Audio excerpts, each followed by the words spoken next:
은혜 받으실 말씀은 창세기 Petikan 1장 Alkitab untuk 1절입니다. khutbah adalah daripada Kejadian 태초에 1 ayat 하나님이 1. 천지를 Pada mulanya 창조하십니다. Allah menciptakan langit dan 샬롬 bumi. 성가리 찬양과 니시 오케스트라의 연주가 있겠습니다. Saudara dan saudari yang saya kasih dalam Tuhan, semua orang kudus dari gereja cawangan dan gereja tempatan, penonton GCN dan semua anak Tuhan menghadiri ibadah ini dalam talian. Ini adalah khutbah yang ke-11 tentang buku Kejadian. Dalam khutbah yang lalu, saya menjelaskan nama-nama Tuhan Anak.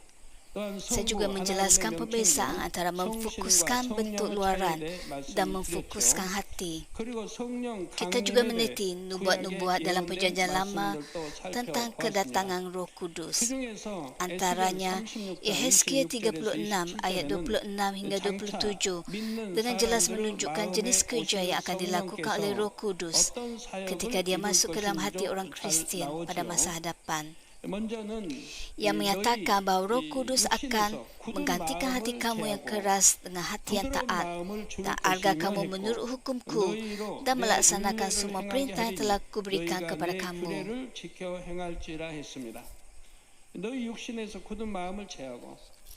Ketika kita berada dalam tabiat manusia, hati kita berisi dengan keangkuhan dan dosa dengan kebenaran dan kerangka kita sendiri. Hal ini bermaksud bahawa Roh Kudus menyingkirkan hati yang keras dengan tabiat manusia, hati dusta dan hati jahat, dan sekarang mengubahnya menjadi hati kebenaran, iaitu hati rohani.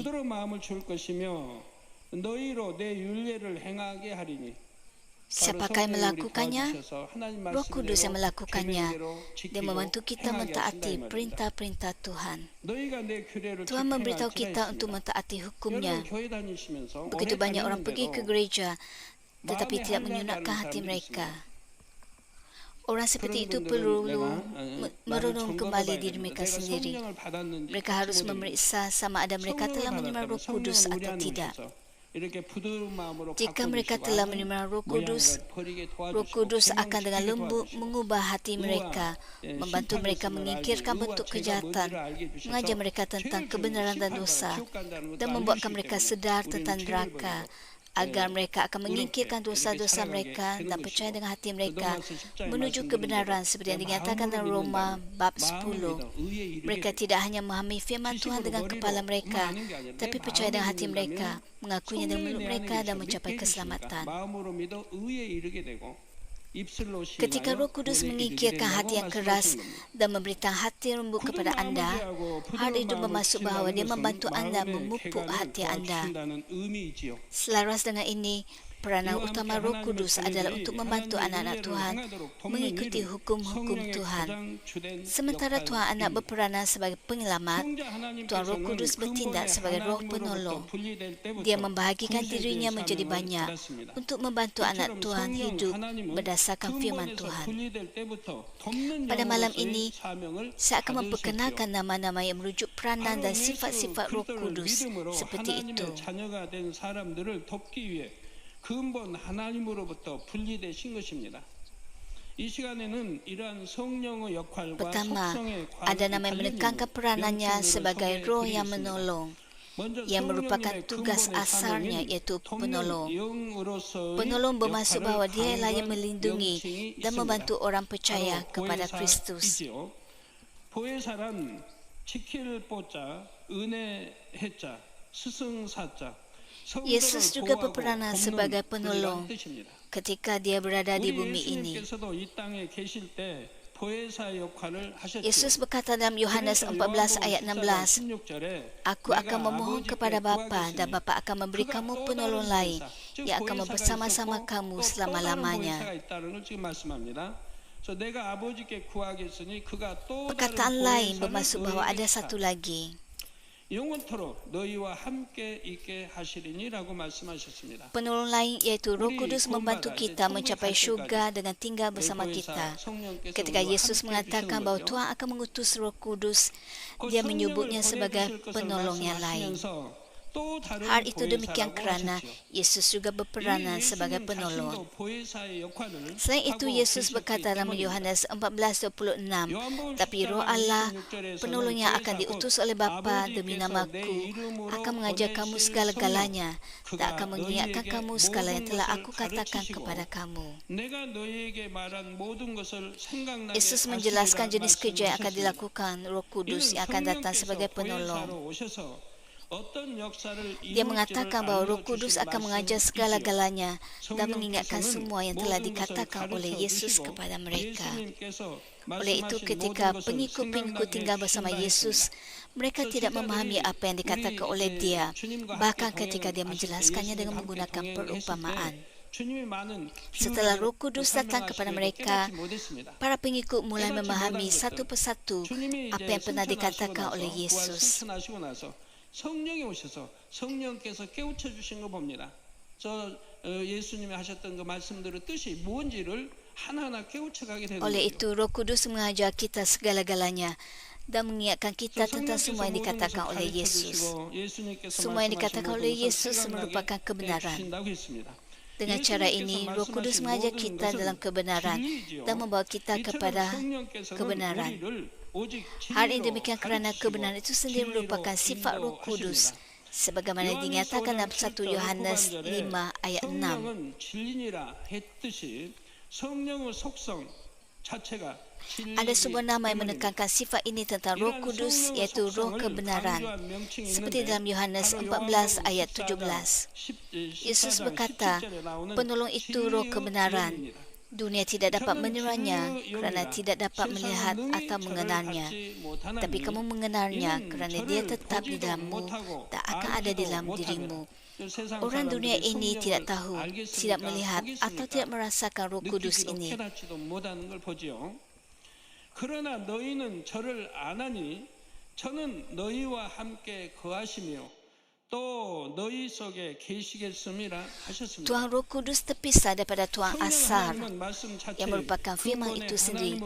Saya telah memberitahu anda bahawa Tuang Roh Kudus terpisah dengan hati, fikiran, hikmat dan kuasa Tuang Asar yang sama. 이러한 성령 하나님의 분체인 Hal yang sama bagi Roh Kudus yang merupakan entiti yang terbahagi daripada Tuang Roh Kudus. Orang dunia ini tidak dapat melihat, mengenal atau menerima Roh Kudus. Namun begitu anak-anak Tuhan yang telah diampunkan dosa mereka dengan percaya kepada Yesus Kristus mengenal Roh Kudus. Hal ini demikian kerana Roh Kudus sendiri tinggal di dalam hati mereka. Sekarang saya akan memberitahu anda bagaimana Roh Kudus yang merupakan Roh kebijaksanaan bekerja sebagai penolong. Pertama, Roh Kudus membantu anak Tuhan untuk berasa yakin akan kasih Tuhan Bapa. Ada setengah orang Kristian mengatakan bahawa mereka telah mengamalkan kehidupan Kristian selama 5 atau 10 tahun atau bahawa mereka mempunyai iman sejak lahir, tapi mereka tidak merasakan kasih Tuhan. Jika Roh Kudus telah datang kepada mereka, dia akan membantu mereka untuk mengenal dan memahami siapakah Tuhan dan siapakah Tuhan Yesus, supaya mereka secara alamiah dapat mengalami Tuhan. Supaya mereka secara alamiah dapat mengasihi Tuhan dan tahu bahawa dialah yang harus dikasihi oleh mereka. Tahukah anda mengapa kita harus mengasihi Tuhan terlebih dahulu? Tuhan ialah Bapa bagi roh kita.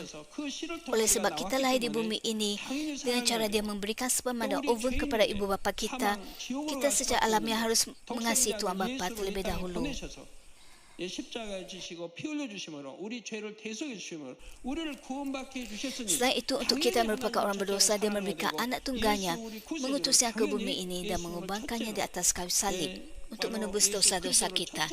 Jadi tentu saja kita harus mengasihi Tuhan dan Yesus Kristus terlebih dahulu. Oleh sebab kita telah mendengar fakta-fakta ini, kita telah melihat mukjizat, keajaiban dan kuasa, dan kita tahu bahawa Alkitab adalah benar. Bagaimana mungkin kita tidak mengasihi Tuhan? Tentu saja hal pertama yang harus dilakukan adalah dengan mengembangkan hati yang penuh kasih. Orang seperti itu hidup sesuai dengan firman Tuhan.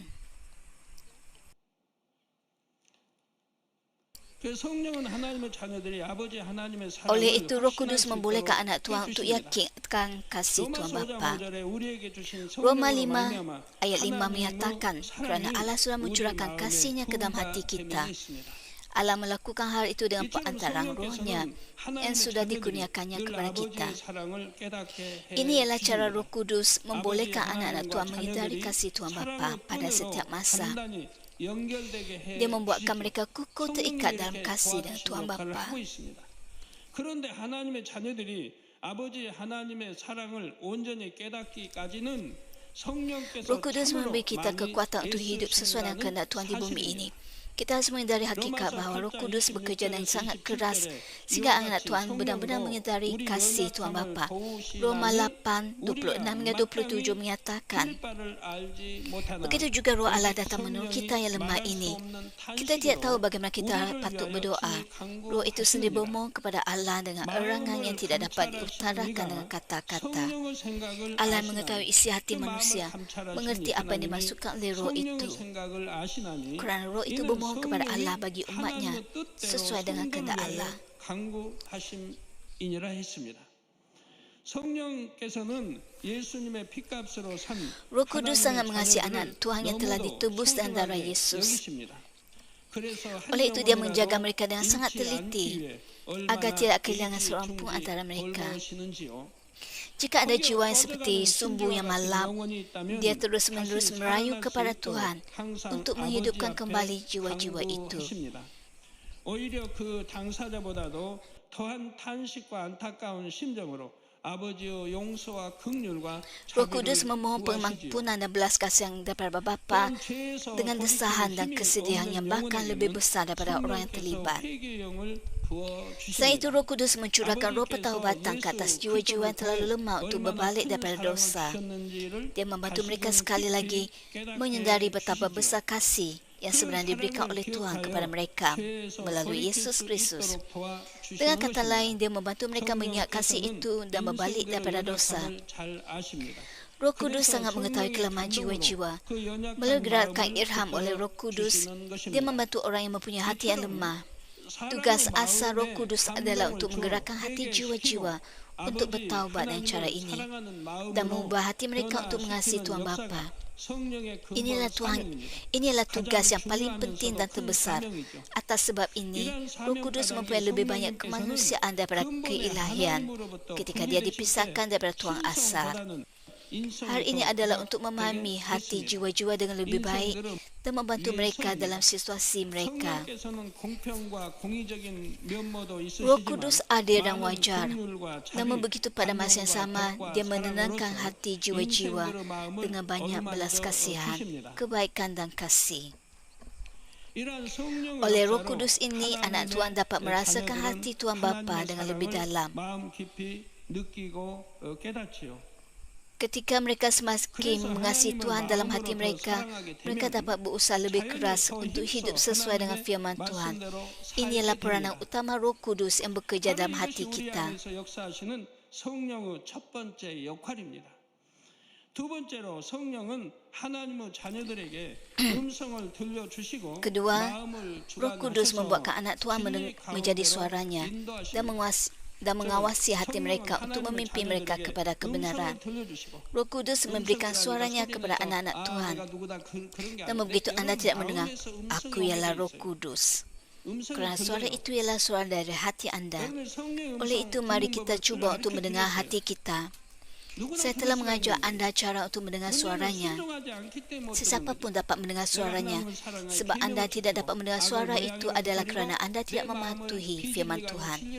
Anda hanya dapat mendengar suara itu jika anda selalu mengingkirkan kejahatan, mengubah fikiran anda menjadi kebenaran dan memutuskan hubungan dengan hal-hal duniawi.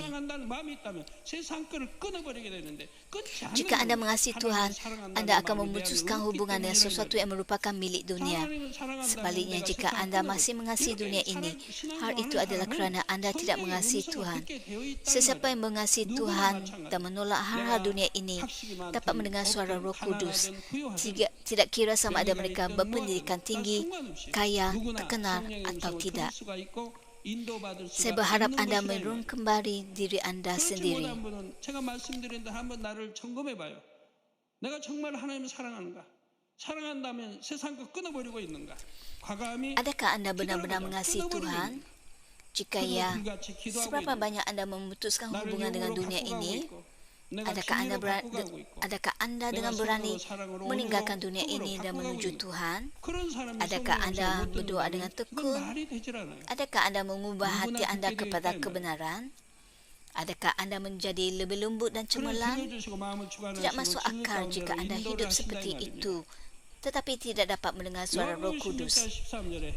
Jika anda hidup seperti ini, Roh Kudus pasti akan membolehkan anda mendengar suaranya. Dalam Yohanes 16:13, Yesus berkata, tetapi apabila Dia, iaitu Roh kebenaran datang, Dia akan membimbingmu ke arah segala kebenaran. Yesus dengan jelas memberitahu kita tentang peranan yang akan dimainkan oleh Roh Kudus. Setengah orang mengatakan bahawa mereka mendengar suara Tuhan ketika mereka tidak hidup sesuai dengan kehendak Tuhan. Saudara dan saudara yang saya kasihi, suara Tuhan benar-benar berbeza daripada suara Roh Kudus. Suara Roh Kudus datang dari hati anda, tapi anda dapat mendengar suara Tuhan sendiri. Pertama sekali, tidak semua orang dapat mendengar suara Tuhan. Ini ialah suara yang dibenarkan oleh Tuhan untuk didengar oleh orang yang menuju kekudusan apabila Tuhan memberitahu mereka tentang ketentuannya yang khusus. Oleh itu, tidak semua orang dapat mendengarnya.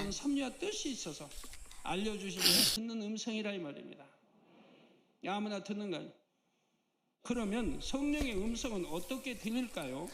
Oleh itu, bagaimanakah suara Roh Kudus dapat didengar? Roh Kudus sebagai makhluk berkepribadian yang tinggal di dalam hati anda, memberitahu anda tentang sesuatu yang nyata atau mengingatkan anda tentang firman Tuhan yang merupakan kebenaran, ataupun Dia mengingatkan anda tentang khotbah atau contoh yang anda dengar semasa ibadat. Dengan kata lain, jika anda mengenal ayat-ayat dalam Alkitab dengan baik atau menghafalnya, Roh Kudus akan mengingatkan anda tentangnya secara khusus.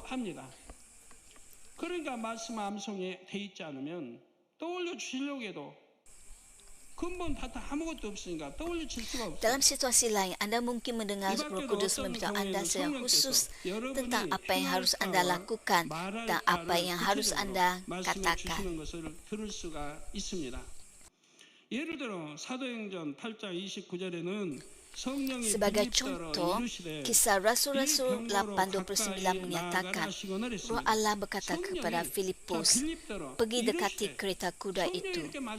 Roh Kudus berkata kepada Filipus, pergi dekati kereta kuda itu. Di kereta kuda itu ada seorang sida-sida yang merupakan pegawai tinggi yang bertanggungjawab atas pembendaharaan Ethiopia pada masa itu. Roh Kudus tahu hal ini dan menggerakkan diakon Filipus untuk memberitakan Injil kepadanya. Seterusnya, apakah maksud menerima bimbingan Roh Kudus?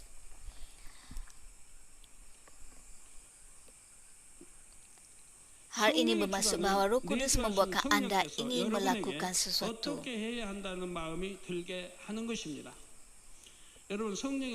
Orang yang mendengar suara Roh Kudus dapat melakukan kehendak Tuhan kerana Dia membantu mereka memahami firman dalam Alkitab dalam setiap situasi. Sebagai contoh, Roh Kudus membuat kita berfikir, saya perlu berdoa, saya perlu berpuasa dan saya ingin membantu seseorang. Dia juga membuatkan anda lebih banyak memilih perkara untuk kebaikan Tuhan. Dalam kisah Rasul-Rasul 16 ayat 6, dalam situasi Rasul Paulus, Roh Allah tidak membenarkan mereka memberitakan firman Allah di wilayah Asia. Dia berada di bawah bimbingan Roh Kudus. Apabila kita mentaati apa yang kita dengar melalui suara Roh Kudus atau melalui bimbingan, kita menerima bimbingan Roh Kudus. 그것이 바로 성령의 인도를 받는 것입니다.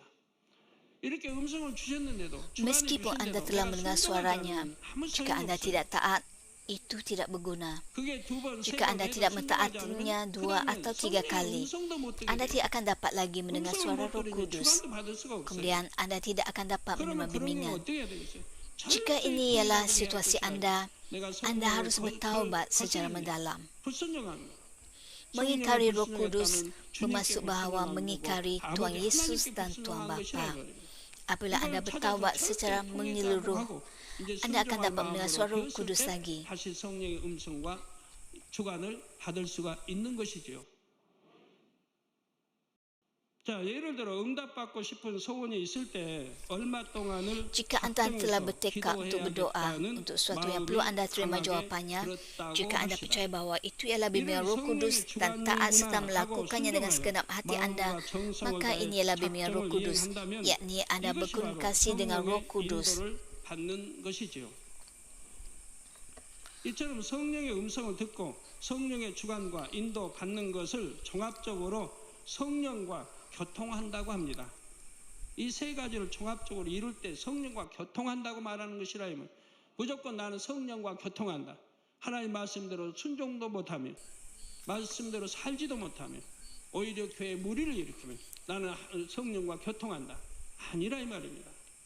성령의 음성, 인도, 주관을 받아 나가는 사람이 성령과 교통한다고 Orang 말할 수 있는 berkomunikasi dengan Roh 것이라는 Kudus sering mengalami hal-hal yang kelihatannya mustahil dapat berlaku dan potensi mereka lebih berkembang daripada yang sebelumnya.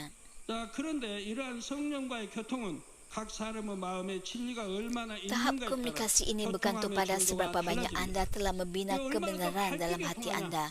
Sama ada anda mungkin berkomunikasi dengan Roh Kudus sebanyak 100% atau hanya 10%. 그런 분도 있다 이 말이에요. Mengapakah ada perbezaan seperti itu? 하느냐? 바로 각 사람의 마음에 진리가 얼마나 있는가. 내가 진리로 변화돼. 얼마나 영으로 나를 Perbezaannya ialah seberapa banyak anda telah masuk ke dalam tahap iman roh dan mencapai kebenaran dalam hati anda. Jika anda telah mengisi hati anda dengan kebenaran 100%, yakni tiada apa-apa bentuk kejahatan dan hati anda hanya ada kebenaran, anda 100% dikendalikan oleh Roh Kudus, yang bermaksud bahawa anda menjalani kehidupan dengan 100% ketaatan. 비유를 들어보면 아무리 훌륭한 수학 박사님이라 Katakan ada seorang ahli matematik yang hebat, meskipun dia memiliki gelaran doktor falsafah dalam bidang matematik, dia tidak akan dapat mengajar matematik pada tahapnya kepada murid sekolah rendah. Dapatkah doktor-doktor falsafah matematik mengajar anak-anak mereka untuk menjadi doktor falsafah matematik dalam masa 10 tahun? Begitu juga dengan guru bahasa asing. Meskipun mereka sangat menguasai bahasa asing, mereka mengajar murid sesuai dengan tahap mereka. Guru dan murid dapat berkomunikasi pada tahap yang sesuai. Perkara yang sama dalam aspek mendengar suara Roh Kudus dan menerima ilham Roh Kudus. Roh Kudus memberikan sebanyak mungkin suara kepada anda berdasarkan ketaatan anda dalam tahap kebenaran yang telah anda capai. Apabila anda mendengar firman, penting untuk memahami maksudnya dan menghayatinya dengan sepenuhnya. Hal ini akan membuka ruang untuk anda menerima bimbingan Roh Kudus. Hal ini demikian kerana Roh Kudus mengelidik kebenaran yang ada dalam hati jiwa-jiwa. Dengan kata lain, anda tidak dapat mendengar suara Roh Kudus sekiranya anda mempunyai dusta dalam hati anda. Orang yang mempunyai lebih banyak dusta dalam hati mereka dapat mendengar suara dan bimbingan iblis dengan lebih baik berbanding dengan suara Roh Kudus. Oleh itu sangat penting untuk anda segera taat walaupun kebenaran yang kecil untuk mengisi hati anda dengan kebenaran. Ketaatan bukanlah hal yang sulit jika anda terus taat seperti itu. Anda juga akan membezakan fikiran anda dan suara Roh Kudus. Jika anda mulai mentaati suara Roh Kudus, pada suatu tahap anda tidak akan lagi perlu untuk membezakan antara fikiran anda atau suara Roh Kudus. Anda akan membezakannya secara intuitif. Oleh itu sangat penting untuk anda taat kepada kebenaran, tidak kira sekecil apapun. 믿음이 성장하는 것입니다. 그러나 성령의 음성을 들어도 Melalui perbuatan taat kepada kebenaran, iman anda dapat bertumbuh. Namun begitu, walaupun anda mendengar suara Roh Kudus, tapi jika anda tidak mengakui atau taat kepadanya, anda tidak dapat mengubah keadaan anda pada masa ini. Anda tidak dapat masuk ke dalam tahap alam rohani yang lebih dalam, dan pertumbuhan iman anda akan terhenti. Saya menggesak anda semua untuk taat pada suara Roh Kudus dan masuk ke dalam tahap iman roh dan roh penuh dengan secepat yang mungkin. Ketika Roh Kudus dapat mengajar anak-anak Tuhan seolah-olah dia ialah guru pribadi mereka, dia juga dapat memberi mereka pengajaran tentang sesuatu atau memberitahu mereka tentang masa hadapan.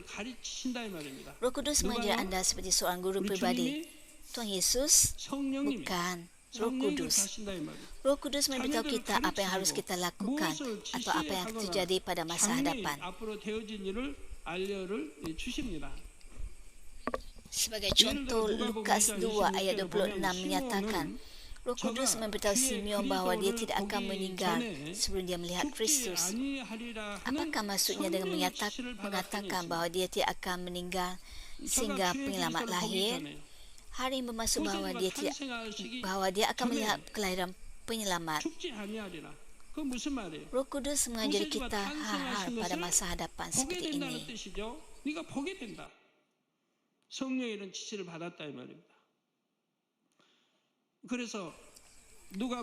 Yesus berkata kepada pengikut-pengikutnya dalam Lukas 12:11 hingga 12, apabila kamu didakwa di rumah ibadat atau di hadapan gubernur atau penguasa, janganlah khawatir tentang bagaimana kamu harus membela diri atau apa yang harus kamu katakan. Roh Allah akan mengajar kamu apa yang harus kamu katakan pada waktu itu.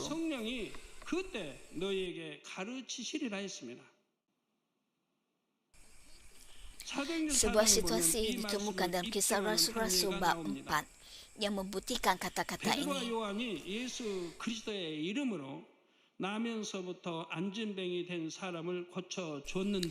Setelah Petrus dan Yohanes menyembuhkan seorang yang lumpuh di dalam kandungan ibunya, ketika mereka memberitakan Injil, jumlah orang percaya kepada Injil bertambah sehingga kira-kira 5,000 orang. Ketika jumlah orang percaya kepada Kristus bertambah, imam dan pemimpin Yahudi serta pemimpin masyarakat menempatkan rasul-rasul itu di penjara. Kemudian orang daripada keturunan Imam Agung berkumpul dan mengkritik rasul-rasul itu dengan bertanya, dengan kuasa apa atau dengan kuasa siapa kamu melakukan hal itu?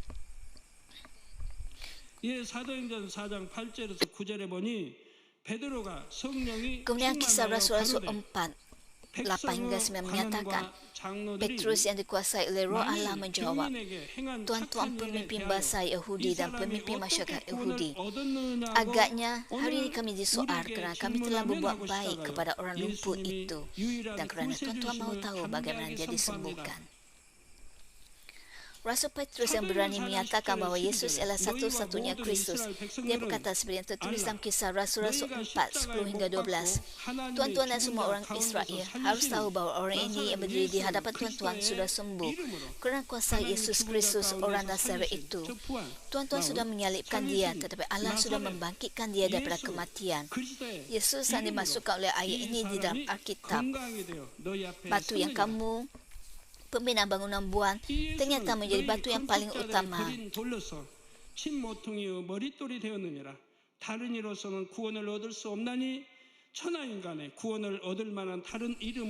Hanya melalui Yesus orang diselamatkan, kerana di seluruh dunia tiada orang lain yang mendapat kekuasaan daripada Allah untuk menyelamatkan kita. Dengan cara ini, sebagaimana Roh Kudus yang memimpinnya untuk berkata-kata, Rasul Paulus dengan berani memberitakan bahawa Yesus ialah Kristus. Sekarang, bagaimana reaksi orang menangkap Petrus dan rasul-rasul lainnya? Kisah Rasul-Rasul 4:13 hingga 14 menyatakan, anggota-anggota Majlis Agama hairan melihat keberanian Petrus dan Yohanes. Apabila mereka tahu bahawa kedua-dua orang rasul itu orang biasa yang tidak berpendidikan, lalu mereka sedar bahawa kedua-dua orang itu sahabat karib Yesus. Tapi mereka tidak dapat berkata apa-apa kerana mereka melihat orang yang disembuhkan itu berdiri di situ bersama-sama Petrus dan Yohanes. Demikian juga dengan kuasa Roh Kudus, anda dapat dengan berani memberitakan Injil, tidak kira betapa mengancam situasi itu dalam kenyataan. 사도행전 22장 26장에 나오는 사도 바울의 간증 설교도 마찬가지입니다. Contoh-contoh tersebut ialah ucapan Diakon Stefanus seperti dalam Kisah Rasul-Rasul bab 7 dan kesaksian Rasul Petrus seperti dalam Kisah Rasul-Rasul bab 22 dan 26. Seperti yang mungkin anda ketahui dengan membacanya, bahkan di hadapan orang Yahudi yang dahaga darah, Stefanus dengan berani memberitakan Injil.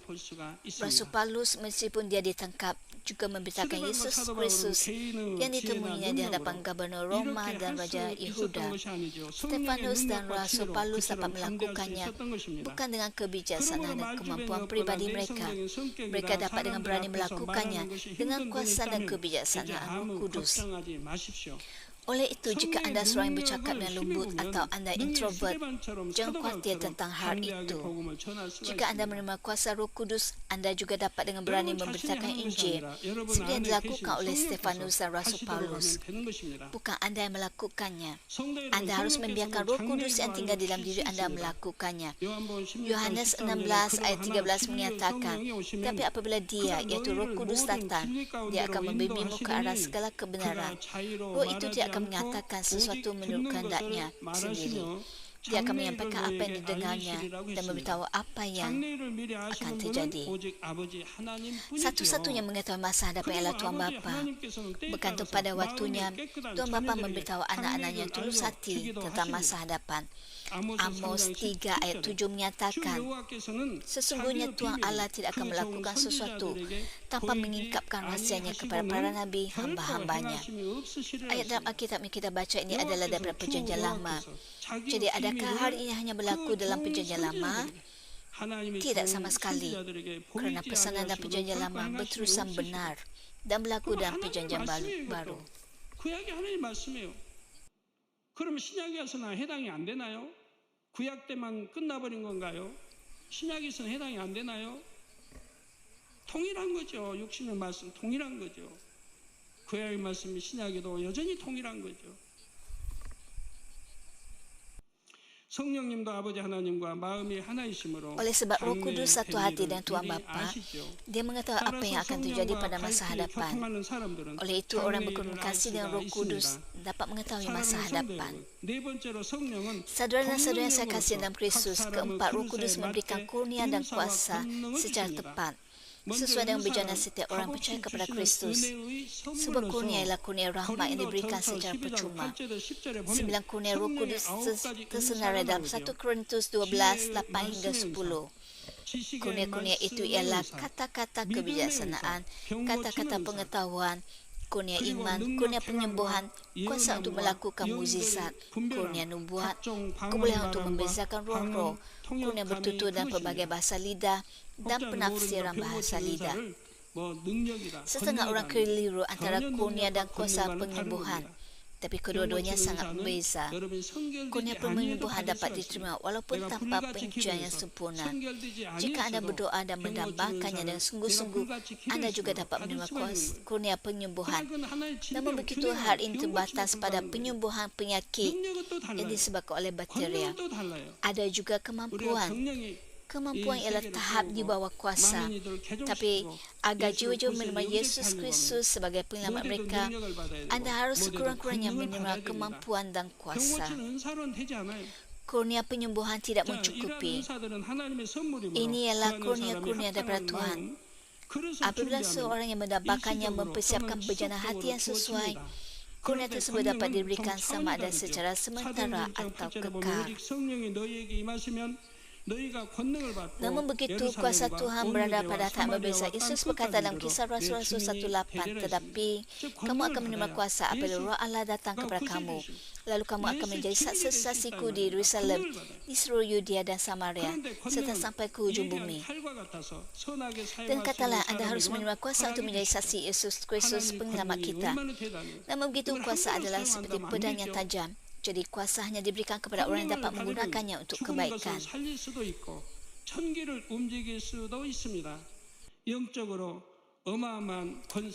Betapa menunjukkan kuasa Tuhan, anda tidak boleh menggunakannya secara sembarangan. Ketika anda menerima kuasa, anda dapat menghidupkan orang mati atau mengubah cuaca. Ia datang dengan otoriti dan kuasa rohani yang luar biasa. Kuasa ini harus digunakan hanya sesuai dengan kehendak Tuhan. Anda tidak boleh menggunakannya mengikut kehendak anda sendiri. Jika digunakan walaupun sedikit untuk kepentingan diri, dunia ini akan dalam masalah besar. Oleh itu, Tuhan tidak memberikan kuasanya kepada sesiapa sahaja. Dengan demikian, kuasa Tuhan hanya diberikan kepada orang yang sepenuhnya mentaati kehendak Tuhan. Hal ini bermaksud bahawa Tuhan dapat memberikan kuasa kepada orang yang layak, iaitu orang yang disucikan tanpa sebarang kejahatan. Selain itu, kuasa ini tidak dapat diberikan tanpa syarat kepada orang yang dapat sepenuhnya taat dalam kebaikan. Ia hanya dapat diberikan apabila mereka telah menyumbang doa yang tidak terkira banyaknya dengan tekun. Orang yang mengasihi jiwa-jiwa seperti Tuhan Yesus dan setia kepada kerajaan Tuhan sangat memerlukan kuasa Tuhan. Mereka menyadari bahawa kerajaan Allah bukan sekadar kata-kata sahaja tetapi terdiri daripada kuasa. Oleh itu mereka tidak mempunyai pilihan selain meminta dengan tekun dan penuh semangat. Apabila doa mereka yang penuh kasih dan iman mencapai ketetapan keadilan, Roh Kudus akhirnya akan memberi mereka kuasa. Setelah kuasa Tuhan diberikan, ia adalah kekal. Hal yang demikian kerana kuasa ini dapat diberikan kepada orang mencapai tahap iman roh yang tidak akan berubah hati mereka. Saudara-saudara yang saya kasih dalam Kristus, sekarang saya akan memberitahu anda tentang nama Ta'ala yang merujuk Roh Kudus. Nama itu Roh Anaknya, seperti yang terdapat dalam Galatia 4:6 yang menyatakan, dan kerana kamu anak-anaknya, Allah telah menghantar Roh Anaknya ke dalam hatimu, Roh yang berseru, Aba Bapa. Di sini anaknya merujuk Tuhan Roh Kudus. Sama seperti Tuhan Anak, Tuhan Roh Kudus juga dipisahkan daripada Tuhan Asal. Sejak pembahagian pertama Roh, Tuhan Asal menjadi Tuhan Bapa, dengan Tuhan Anak dan Tuhan Roh Kudus menjadi anak-anaknya. Oleh itu, gelaran paling asas bagi Tuhan Roh Kudus ialah Anak Tuhan Bapa. Seperti yang saya terangkan dalam penjelasan tentang kejadian sesi ketiga. Saya mengatakan roh anaknya merujuk Roh Kudus yang merupakan roh Tuhan Roh Kudus. Namun begitu ada sebab lain Roh Kudus dipanggil roh anaknya. Galatia 4:6 menyatakan, kerana kamu anak-anak Allah. Ayat ini bermaksud bahawa semua orang percaya kepada Kristus ialah anak-anak Tuhan. Yohanes 1:12 menyatakan, tapi kepada mereka yang menyebut dia dan percaya kepadanya, mereka diberikannya hak menjadi anak Allah, iaitu bagi orang percaya kepada Yesus Kristus. 예수 그리스도를 믿는 자들에게는 하나님의 자녀가 되는 권세를 주셨으니라고 말씀하셨죠. Seperti yang dikatakan, sebaik saja anda menjadi anak Tuhan, anda dapat memanggil Tuhan Bapa. Walaupun untuk memanggil Tuhan Aba Bapa dengan cara sempurna, anda harus mencapai tahap iman roh penuh dan menjadi anaknya sejati. Anak-anak sejati mencapai tahap iman roh penuh dapat dengan yakin memanggil Tuhan Bapa, dan mereka juga dapat memanggilnya Aba Bapa dengan lebih akrab. Seperti ini Roh Kudus mengajar kita dengan kebenaran sehingga kita mencapai tahap iman roh penuh dan menjadi anak-anak sejati. Dia membantu kita memahami hati Tuhan Bapa dan menyerupainya. Dengan demikian, berfokus kepada kerja Roh Kudus yang membimbing anak Tuhan menjadi anak-anak sejati. Roh Kudus dipanggil roh anaknya. Dan kubah yang seterusnya saya akan mula menerangkan bagaimana Tuhan Trinity menciptakan makhluk-makhluk rohani yang diperlukan bagi alam rohani. Saudara-saudara yang saya kasih dalam Kristus, perlu masa yang agak lama untuk menjelaskan bagaimana Tuhan Asal dibagikan kepada Tuhan Trinity. Walaupun saya percaya bahawa anda kini telah memenuhi peranan dan tugas Tuhan Trinity dengan sangat baik. Betapa setia dan tanpa rehat Tuhan Trinity telah bekerja dari sebelum penciptaan hingga kini. Daud bernyanyi dalam Mazmur 36:5 bahawa kasih-Mu ya Tuhan mencakau langit, kesetiaan-Mu mencecah awan. Dia juga bernyanyi dalam Mazmur 121 ayat 4. Ketahuilah, dia melihat Israel tidak akan lena atau tidur. Untuk tempoh yang sangat lama, Tuhan Trinity telah menguruskan peranan dan tugas mereka dengan setia tanpa berubah. Mereka telah melakukannya hanya untuk memperoleh anak-anak sejati yang dengannya mereka dapat berkongsi kasih yang sejati. Oleh itu saya meminta anda semua untuk menyunatkan hati anda dengan setia tanpa berubah. Semoga anda datang di hadapan Tuhan Bapa sebagai anak sejati yang menyenangkan hatinya. Dalam nama Tuhan Yesus Kristus saya berdoa.